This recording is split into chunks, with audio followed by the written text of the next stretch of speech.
I grew up in Houston.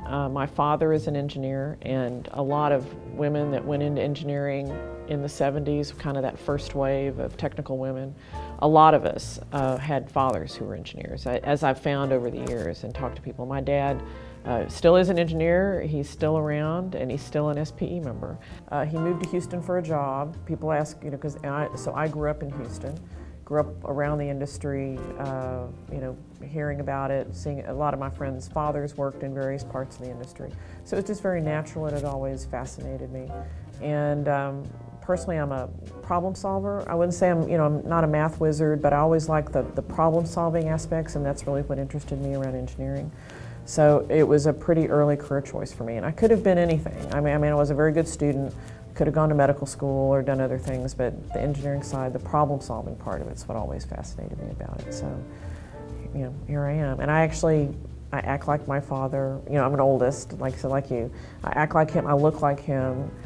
He's very tall like I am. I mean, my husband, sometimes when I do things, he'll say, "You're Russell's daughter. You're acting like Russell, my father." So I'm very much his daughter, and common with an oldest child to kind of take after your dad. So I do, and like I said, he's still around. He's still an SPE member. He reads my JPT columns and comments on them every month, and he's very proud that his daughter's SPE president. It's I think any father would be proud of that. Yeah.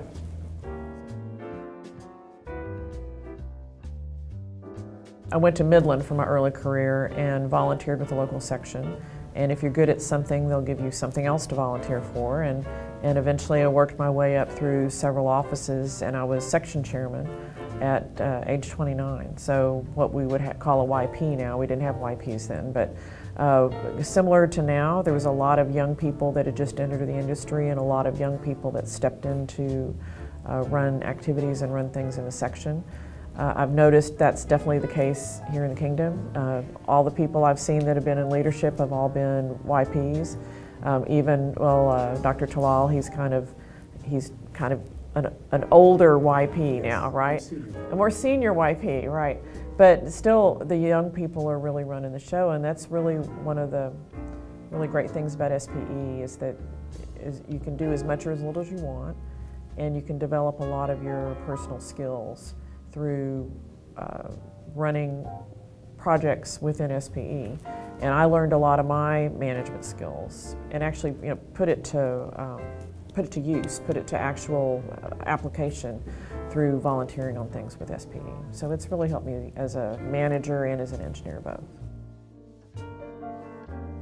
What's been somewhat surprising is, like I saw here in the Kingdom, that in so many places the young people have stepped up and are running things, and you're seeing that fairly commonly in a lot of different places, that the old guard have kind of stepped aside and let the young people take charge of it. And so their enthusiasm for the industry, their pride in being part of a global organization, and so in a lot of countries they don't have that much contact outside their country, particularly in a national oil company.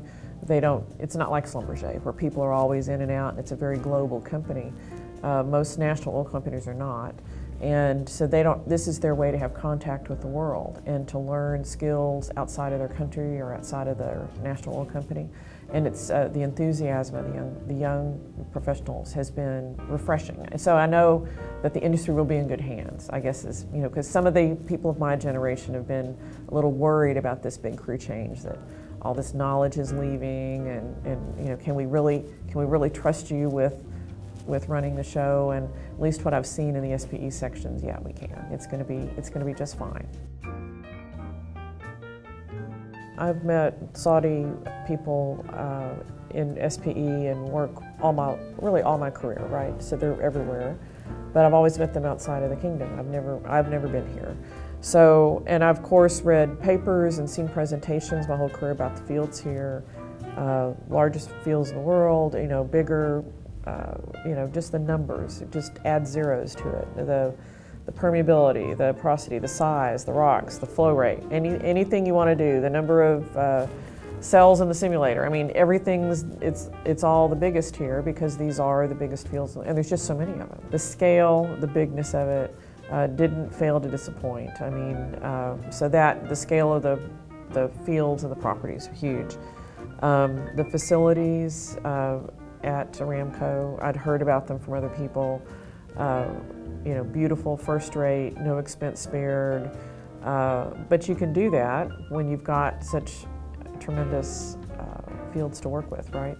So, and it didn't fail to disappoint. I mean, I was like, everything I went was wow, wow. You know, this is all just bigger, nicer, better, more, you know. I went to Manifa this morning, like I said, and my first, you know, we were flying by it, and I just looked, and it was huge. I mean, and then you get it down there on the ground and you see how much bigger it is than anything I'd ever seen before. So the scale, Manifa as an abstraction or as a photo, I'd seen photos, I'd seen stuff on the web, I knew what the islands looked like, but they were a lot bigger in real life. You know, if you're a marine biologist, that's, you know, fabulous things to look at the impact of. It could be oil development, it could be regular development, it could be, you know, building hotels or something, and the impact on the marine life. And that's something of interest to that community. So what we do matters. What y'all do here, especially with these giant fields, matters. It's leading edge. We can afford to spend money to have leading edge technology, and why not attract the best from all fields? That was actually probably my favorite part, was the falcon, Mansour the falcon. Yeah, I like to bird watch a little bit, so I'm fascinated by them. And when they said, "Do you want to hold them?" I'm like, "Sure." And they were surprised that I was talking, especially with some of the younger women, and, you know, they had him up, and then they took his hood off, and he looked at me, and then I petted him, and he let me pet him, and he didn't bite me or anything. He's a beautiful bird. So, yeah, it was probably my favorite, was Mansour the falcon. This is a must-see. It's a must-see event for any of the presidents, because this is our second largest section in the world after the one in Houston. So, you know, huge membership base for us. Aramco is the largest oil company in the world by most measures. But again, what really impressed me was not so much the facilities and the university and the stuff at Aramco. That met my expectations, was the enthusiasm of the young people here, and that it's pretty much a young crew that has put on this show, that seems to be running the section, that they've got spark and leadership and want to see things change. It was a fantastic trip. So I know y'all did a lot of work to pull it together for me, and I really appreciate it. It's been a lot of fun.